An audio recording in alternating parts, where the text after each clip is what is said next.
जय हिंद दोस्तों।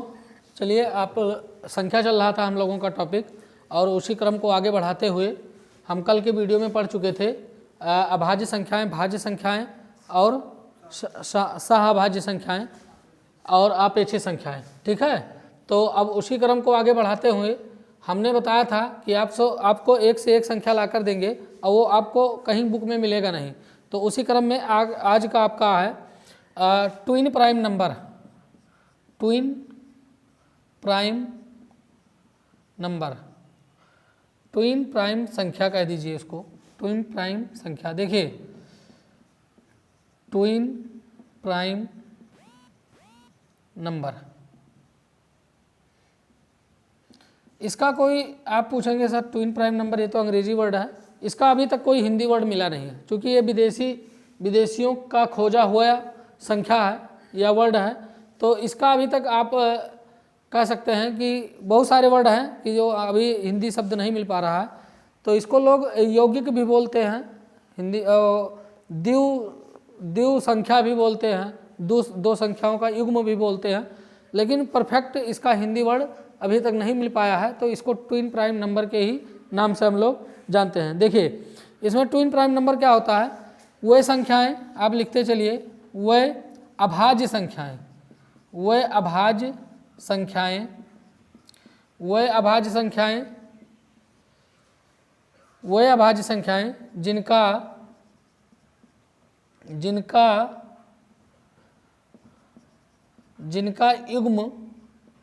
युग्म दो के अंतर पर हो, दो के अंतर पर हो, वह संख्याएं, वह अभाज्य संख्याएं जिनका युग्म दो के अंतर पर हो, दो के अंतर पर हो। तो चलिए देखते हैं, जैसे मान लीजिए दो के अंतर पर मतलब अभाज्य भी हो और दो का उसका अंतर भी हो और दो संख्याओं का युग्म भी हो, जोड़ा भी हो, तो उन्हें हम क्या कहते हैं, ट्विन प्राइम। ट्विन प्राइम की वह अभाज्य संख्याएं जिनका युग्म दो के अंतर पर हो। देखिए, दो के अंतर पर मतलब कि इन दोनों के बीच में ऐसा युग्म जिनके बीच का अंतर दो हो और वो अभाज्य संख्याएं हो, किसी दूसरी संख्या से ना कटती हो। तो जैसे 3, 5, देखिए इन दोनों के बीच में अंतर कितना, 2 का, दोनों अभाज्य संख्याएं किसी दूसरी संख्या से नहीं कटेंगी। 5, 7, 11, 13, 17, 19, 29, 31, 41, 43, 59, 61, 71, 73, इन दोनों के बीच में अंतर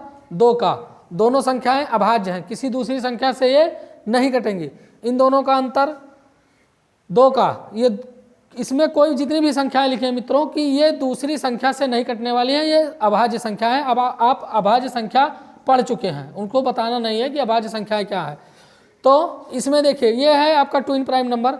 इसमें आगे आप ये भी लिख लीजिए कि 1 से 50 तक, 1 से 50 तक twin prime number, twin prime number, twin prime number, twin prime number की संख्या, इनकी संख्या कितनी है, 1 से 50 तक के बीच में इनकी संख्या कितनी है। तो मित्रों आपके सामने लिखा है, देखिए इसीलिए हमने 100 तक लिख दिया है, 1 से 50 तक। ये हो गया 5, 7, 13, 19, 31, 43। अब यहाँ पर जैसे आप 59 जाएंगे 50 के ऊपर चलेंगे तो 43 तक है, तो गिन लीजिए 1, 2, 3, 4, 5, 6, यानी इनकी संख्या कितनी है, 6 है। ठीक है, फिर उसके बाद आइए 1 से 100 तक ट्विन प्राइम नंबर की संख्या। तो 1 से 100 तक आपके सामने लिखा है 1, 2, 3, 4, 5, 6, 7, 8, कितना है, 8। 1 से 100 तक संख्या इनकी कितनी है, 8 है। तो मित्रों यह था आपका ट्विन प्राइम नंबर। ये कहीं किताब में मिलेगा नहीं आपको, लेकिन इंपॉर्टेंट है, कंपटीशन में कहीं कहीं पूछ लेता है। तो इसको नोट्स बना लीजिए, लिख लीजिए नोट्स में अपने, और इसको याद रखिए कि ट्विन प्राइम नंबर होता क्या है, अभाज्य संख्याएं हो, ऐसा युग्म जिसमें अभाज्य संख्या हो और 2 का अंतर हो। ठीक है, उसे हम ट्विन प्राइम नंबर कहते हैं। 1 से 100 के बीच। अच्छा, मान लीजिए 100 के ऊपर जाते हैं, 100 के ऊपर जाते हैं तो आपका क्या होगा, 101, क्या होगा, 101, 103, ऐसे आप आगे बढ़ते चले जाएंगे। 101, 103, देखिए ना, एक तो 101 कटेगा ना 103 कटेगा। तो ऐसे है आपका आगे भी 105 कट जाएगा, 107 नहीं कटेगा। तो ऐसे आप खोजते खोजते आप करिएगा, कर लेंगे। चलिए दोस्तों, इसमें 2-3 बातें बहुत इंपॉर्टेंट है, इसको नोट कर लेते हैं। नंबर 1, सबसे छोटी भाज्य संख्या, सबसे छोटी भाज्य संख्या, सबसे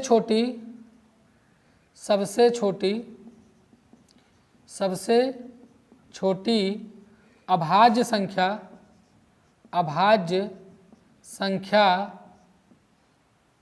संख्या के वर्ग, नहीं, सबसे छोटी अभाज्य संख्या का वर्ग होता है,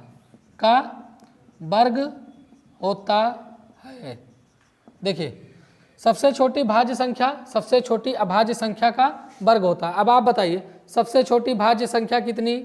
भाज्य संख्या हमने कहा है सबसे छोटी भाज्य संख्या, सबसे छोटी भाज्य संख्या 4, सबसे छोटी अभाज्य संख्या कितनी? सबसे छोटी अभाज्य संख्या 2। तो अब यही तो कहा है अभाज्य संख्या का वर्ग होता है कौन? भाज्य संख्या। तो अभाज्य संख्या का वर्ग कर दीजिए भाज्य संख्या, यानी सबसे छोटी भाज्य संख्या कौन होता है? अभाज्य संख्या का वर्ग होता है। नंबर 2 लिखिए, सबसे छोटी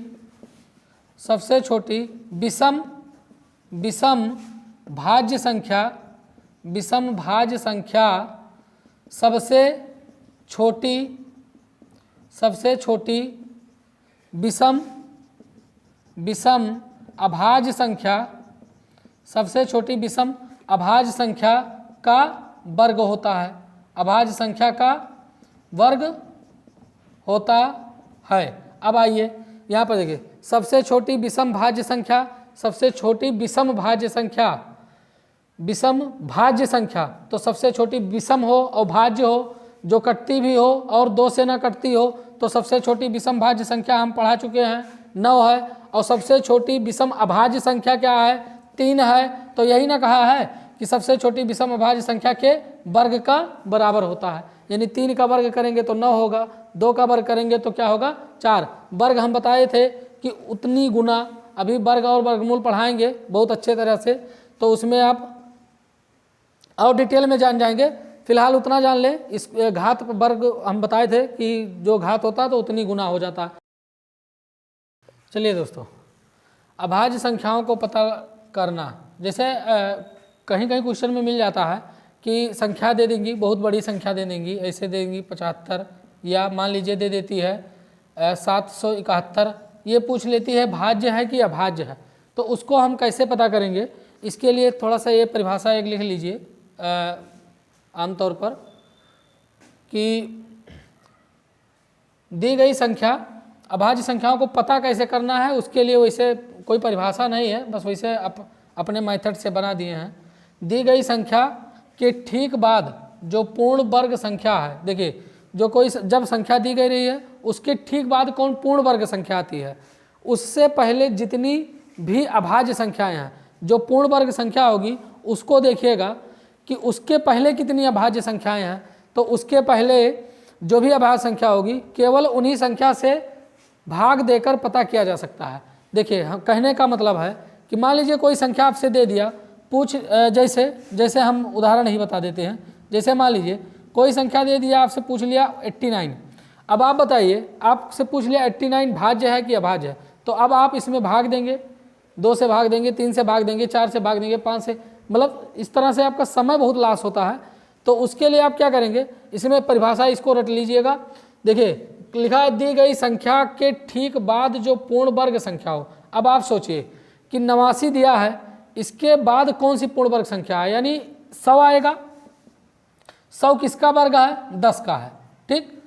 89 के बाद क्या है? 100 ही आएगा, पूर्ण वर्ग में 100 आएगा, और 100 किसका वर्ग है? 10 का वर्ग है। अब इसमें देखिए क्या लिखा है, भाज्य संख्या होगी, केवल उन्हीं से भाग नहीं, यहाँ पर देखिए उससे पहले जितनी भी अभाज्य संख्या होगी। अब देखिए दी गई संख्या के ठीक बाद जो पूर्ण वर्ग संख्या है 10 है आपका, उससे नहीं, उसमें नहीं, उससे, ठीक है, उससे पहले जितनी भाज्य संख्या है। अब देखिए 10 से पहले आप बताइए कि कितनी अभाज्य संख्याएं हैं। तो 10 से पहले आपकी 2, 3, 5, 7 और कौन है? अभाज्य।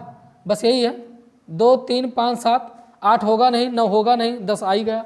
अब देखिए अभी तक क्या था, आपसे जब भाज्य पूछता है तो आपको क्या होता था कि 2 से भाग करें, 3 से, 4 से, 5 से, 6 से, मतलब आप ऐसे गिनती करते जाएंगे। लेकिन अब आपको केवल इन्हीं से भाग करना है, 2 3 5 7 से।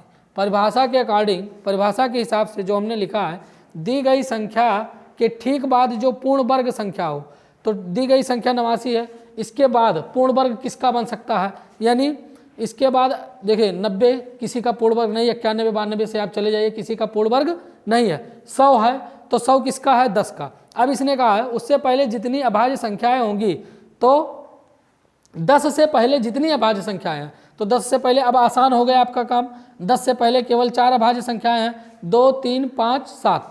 फिर कहा है उन्हीं से भाग देकर पता किया जा सकता है। अब देखिए इन्हीं से भाग कर दीजिए, अगर जो ये कट जा रहा है तब तो भाज्य होगा, और नहीं कट रहा है तो ये क्या होगा, अभाज्य संख्या होगा। तो 2 से भाग दीजिए, कटेगा नहीं कटेगा, 3 से भाग करिए नहीं कटेगा, 5 से भाग करिए नहीं कटेगा क्योंकि 9 है पीछे, 7 से भाग करिए, देखिए 7 एकम 7 19 आ गया, नहीं कटेगा। तो इसका मतलब ये क्या है, आपका अभाज्य संख्या है।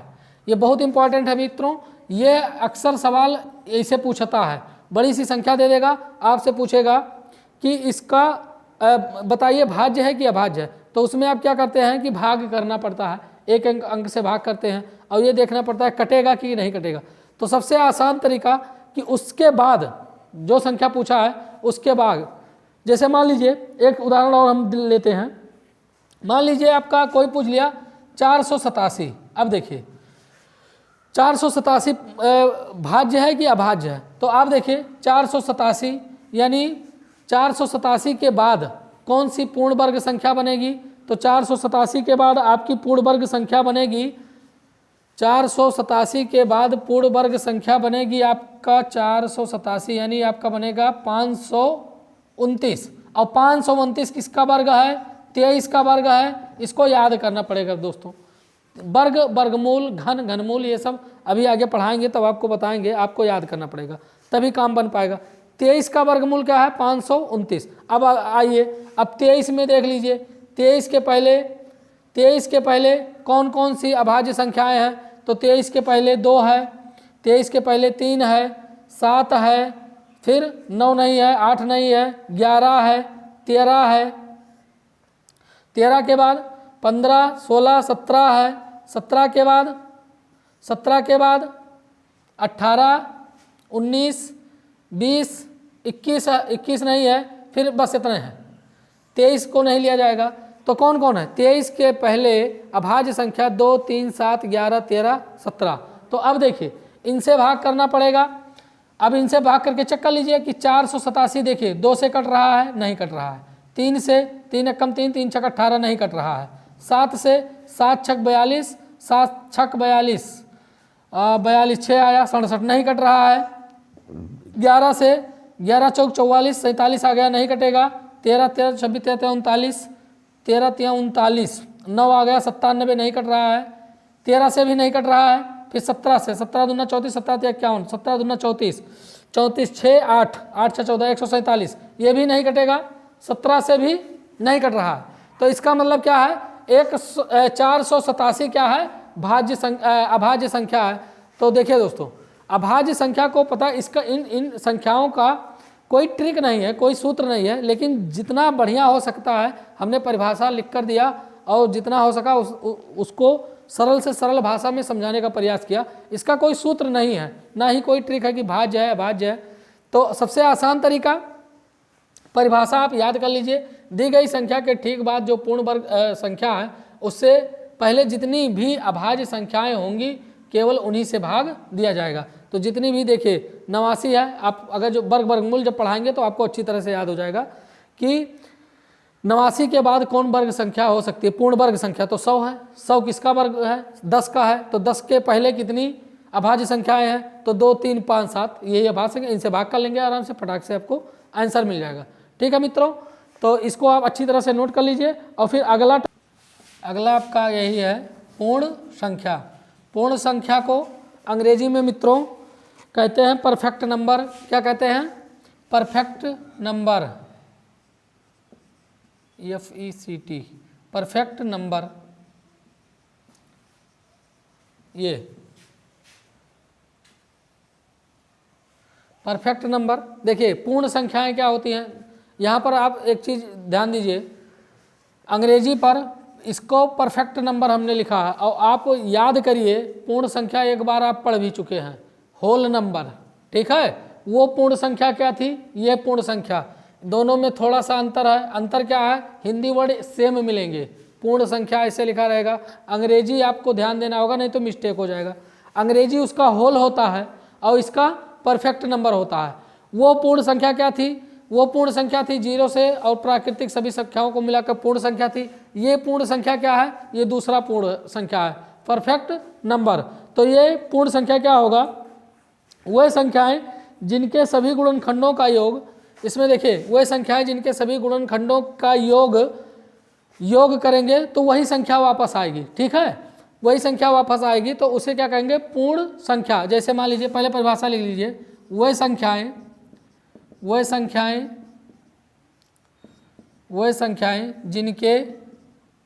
जिनके गुणनखंडों का योग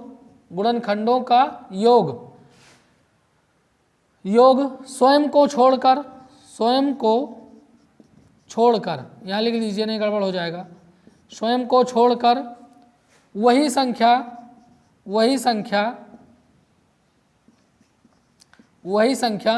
पुनः प्राप्त हो, वही संख्या पुनः प्राप्त हो तो क्या कहलाएंगी, पूर्ण संख्या कहलाएंगी, ठीक है। जैसे मान लीजिए 6 है, 6 है। अब देखो 6 का आपने क्या लिखा, वह संख्याएं जिनका गुणनखंडों का योग, तो 6 के गुणनखंड कौन कौन होंगे, 6 को गुणनखंड करिए तो आप इसको लिख सकते हैं 1 गुणे 6, फिर इसको 6 को कर सकते हैं 2 गुणे 3, फिर आप और कोई खंड बना सकते हैं, इसको नहीं बना सकते हैं। तो देखो इनका गुणनखंड क्या हुआ, इनका गुणनखंड हुआ 1 2 3 6। तो हमने क्या लिखा है, वह संख्याएं जिनके गुणनखंडों का योग स्वयं को छोड़कर वही संख्या फिर प्राप्त हो, तो स्वयं को छोड़ दीजिए और इनका योग कर लीजिए। तो 1 + 2 + 3, 1 + 2 + 3 मिला क्या, 3 2 5 1 6, वही संख्या मिला। इसी को क्या कहते हैं, पूर्ण संख्या। वो पूर्ण संख्या अलग था। आपको जब पूर्ण संख्या पूछे तो अंग्रेजी जरूर देख लिया करिए, ठीक है। अंग्रेजी बगल में लिखा रहता है, कोई भी पेपर हो, कि परफेक्ट पूछ रहा है कि होल नंबर पूछ रहा है। तो ये पूर्ण संख्या, वो पूर्ण संख्या में बहुत अंतर है। ये पूर्ण संख्या समझ में आई कि किसी संख्या का जब फैक्टर करते हैं, गुणनखंड करते हैं, तो उनके गुणनखंडों का योग वही संख्या फिर पुनः आ जाती है। तो 28 को आप देखिए, 28 को करेंगे तो क्या हो जाएगा, 1 गुणे 28, फिर इसको 28 को आप लिखेंगे 2 से काटेंगे तो 14 दूना 28 हो जाएगा। क्या हो जाएगा, 14 दूना 28, 2 गुणे 14, फिर आप 28 को 4 गुणे 7, और कुछ हो सकता है इसका, 4 गुणे 7, 14 दूना 28, और फिर इसमें और कुछ कर सकते हैं, गुणनखंड में नहीं कर सकते हैं। तो इसमें देखिए अब आपका हुआ क्या, मिला क्या, 1 मिल गया, 2 मिल गया, 4 मिल गया, 7 मिल गया, और फिर 14 मिल गया, और कौन मिला, 28। तो यहाँ पर देखिए इनको छोड़ दीजिए, कहना सोम को छोड़ करके, तो स्वयं को छोड़ करके इनका योग करिए, 1 + 2 + 4 + 7 + 14।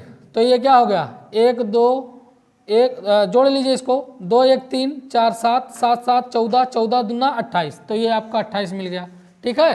तो इसका गुणनखंड पूर्ण संख्या का मतलब है वह संख्याएं जिनके गुणनखंडों का योग स्वयं को छोड़कर फिर पुनः वही संख्या प्राप्त हो, यानी उनके गुणनखंडों को योग को जब जोड़ेंगे तो फिर वही संख्या प्राप्त हो, तो क्या कहलाएगी, पूर्ण संख्या कहलाएगी, परफेक्ट नंबर, ठीक है मित्रों। इस तरह से आगे आप, एक लास्ट आपका है, एक लास्ट बचा है, हमारे भारतीय गणितज्ञ के नाम से है, उनके द्वारा खोजी गई संख्या है। देखिए दोस्तों, दुनिया में कहीं भी किसी ने खोज कर संख्या रखी है उसको खोज कर लाकर हम आपके सामने परोसेंगे। आप बिल्कुल हमसे बने रहें और अच्छी तरीके से हम सुधार करेंगे कि आपको समझाने का प्रयास करें। अगली संख्या आपका है भारतीय गणितज्ञ जो थे आपके रामानुजन श्रीनिवास रामानुजन। तो इस संख्या का नाम है रामानुजन संख्या। क्या नाम है? रामानुजन संख्या। आप अंग्रेजी में लिख लेंगे रामानुजन नंबर, रामानुजन नंबर। ठीक दोस्तों, आपके भारतीय गणितज्ञ थे, बहुत महान गणितज्ञ थे। आपके भारत के 2 ही गणितज्ञ हुए, आर्यभट्ट और रामानुजन। रामानुजन के हमने कहानी भी पढ़ा है और कक्षा 10 के बुक में भी हैं रामानुजन, उनके प्रैक्टिकल में चरित्र चित्रण आता है। इनके ऊपर मूवी एक बहुत अच्छी बनी है, उसको आप लोग देख लीजिएगा खोज कर। जितने भी आपके महापुरुष हैं, गणितज्ञ हैं, वैज्ञानिक हैं, उनके बारे में भी थोड़ा आप लोग अध्ययन करिए, उनके बारे में पता करिए कि उन्होंने किस तरह से संघर्ष किए हैं आपको सूत्र देने के लिए, आपको जीरो देने के लिए। तो ये सब सारी चीज़ें हैं। रामानुजन संख्या, इन्होंने एक संख्या दी है, देखिए कितना बढ़िया संख्या है। इन्होंने संख्या दी है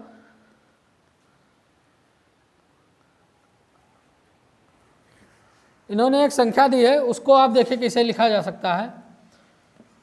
वह छोटी से छोटी संख्या, वह छोटी से छोटी संख्या, वह छोटी से छोटी संख्या जिसे दो भिन्न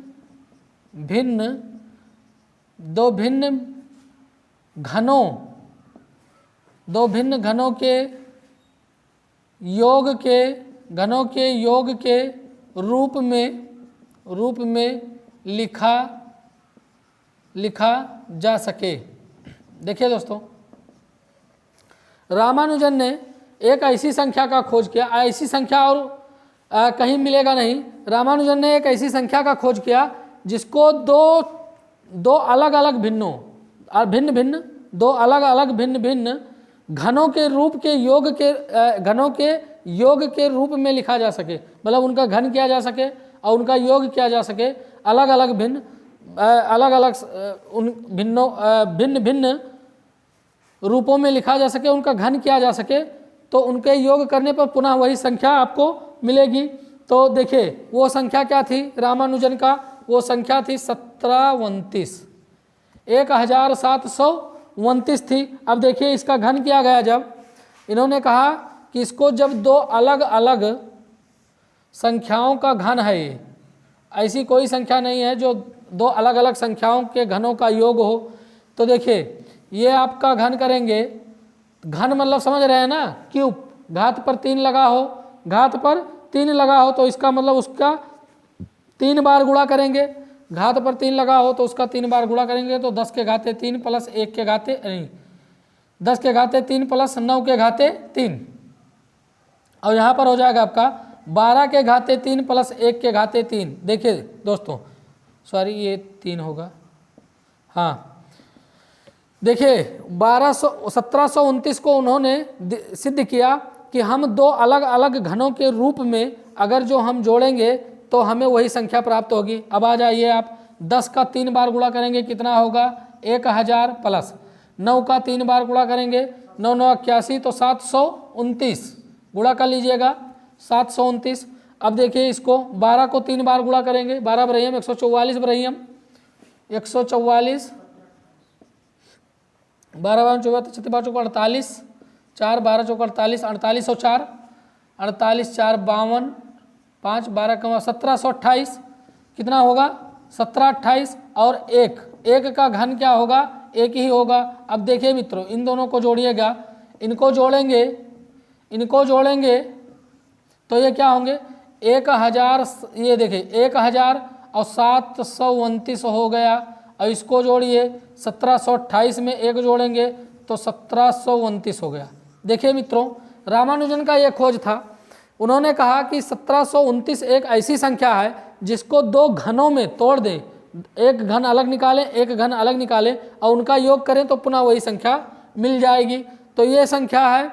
और एक चीज़ और बता दें दोस्तों कि रामानुजन संख्या मात्र यह एक ही है। ठीक है, इसमें ज़्यादा माथापच्ची करने की ज़रूरत नहीं है। सिर्फ ओनली वन संख्या यह है कि 1729, जिसका घन करने पर अलग अलग यही पर मिलेगा। ठीक है दोस्तों, तो इसको बहुत अच्छी तरह से नोट कर लीजिएगा। अभी आपके पास संख्याओं का अंबार लगा है, आप बस धैर्य बनाकर पढ़ते जाइए धीरे धीरे। इसीलिए हम बहुत छोटा छोटा वीडियो भी आप लोगों को दे रहे हैं कि आप ऊबे ना, आपका मन परेशान ना हो। और एक बार ये रामानुजन बारे में आप कहीं किताब मिले पढ़ लीजिएगा, और नहीं मिलता है तो मूवी ज़रूर देख लीजिएगा उनके संघर्षों के बारे में। ठीक है दोस्तों, तो बस अब आज क्लास यहीं समाप्त करते हैं। फिर आपको अगले, अभी समझ लीजिए कि संख्या में आप घुसे हैं, संख्या में आप घुसे हैं। अभी संख्याएं बहुत है, कम से कम आपको 50 वीडियो मिलेंगी, 70-80 वीडियो कम से कम मिल जाएंगी सिर्फ संख्या पर। बस धैर्य बनाकर आप धीरे धीरे सीखते जाइए।